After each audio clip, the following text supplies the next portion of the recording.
Hello everyone, welcome to the summary of German Turn 7 of my solo playthrough of Axis and Allies North Africa. Well, a lot happened since Operation Torch is about to be launched.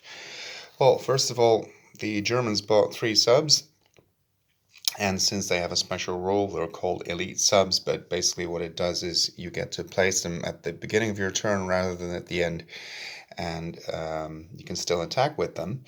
Well, they scored a hit, which means that 2 units were destroyed. This one was an American infantry, and up to 5 supplies are destroyed because of a hit. And then 2 other units escaped, and then all the subs missed, so all the other ones made it, not yet to Casablanca, mind you. They still remain in the same convoy zone, so potentially, I don't think there are any Italian units in range, but potentially the Italian units would still be able to reach them.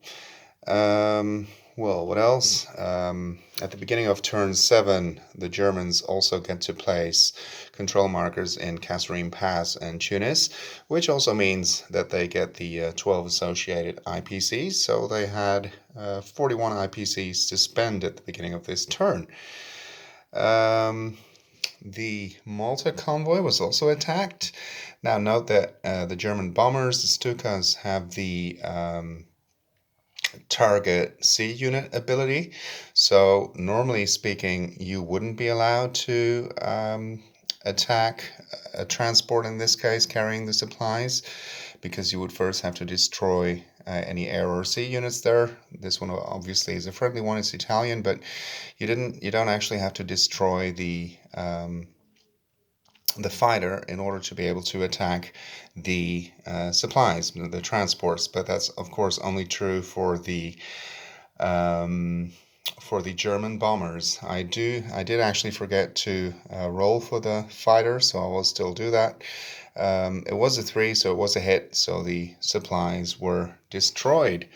So I still have to roll for the fighter. Just a small reminder to myself.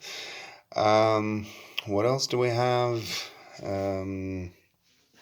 Over here, the 3 German air units attacked the battleship on the first round of combat.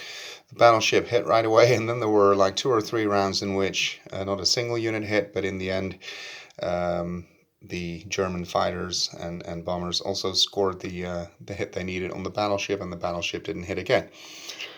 Over here, there wasn't an attack into Cairo, but during non-combat, the Germans moved in quite a few units from Mersa Matruh. The infantry moved on from Benghazi. 1 remained behind to, well, in this case, it's actually not doing that much, but know that air units cannot attack trucks in this way. But yeah, I still wanted to have just to make sure to have an infantry there to soak up some kind of hit. So these units are ready for hopefully the next German turn to make a very strong push into Cairo. They also laid another minefield over here. I believe also 1 in Benghazi, and they wanted to put 1 over here because obviously Tobruk could be very well protected for the future. But if the British could simply move this way, then it doesn't help that much. But you need to have a control marker or a unit there, a combat unit, and this control marker is not actually a control marker because you can only control units, areas with an RP value. The control marker here simply signifies that the Allied truck is German controlled. Well, what else? Yeah, I already told you about this one, about the minefield that was constructed there. Yeah, and here we still have some units that were built. 5 supplies for the cost of 3, a second truck, which became available at the beginning of turn 7, 3 infantry, and a tank. Yeah, so I guess that about sums up the German turn 7.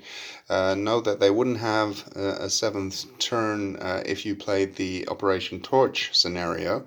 Then the German turn is skipped, but if you play the entire thing, so Rommel's last push, beginning on round one, then the Germans do actually have a turn, and they will be able to land these units at the beginning of turn 8, obviously, as normal, and then also the Germans will be allowed to cross into Tunisia and Algeria, potentially also into Morocco. I don't really see how they would do that, but it would be allowed from turn 8 onwards.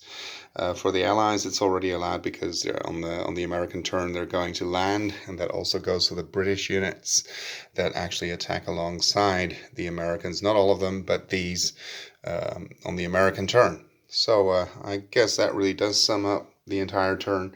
Thank you for watching, and see you after the British turn.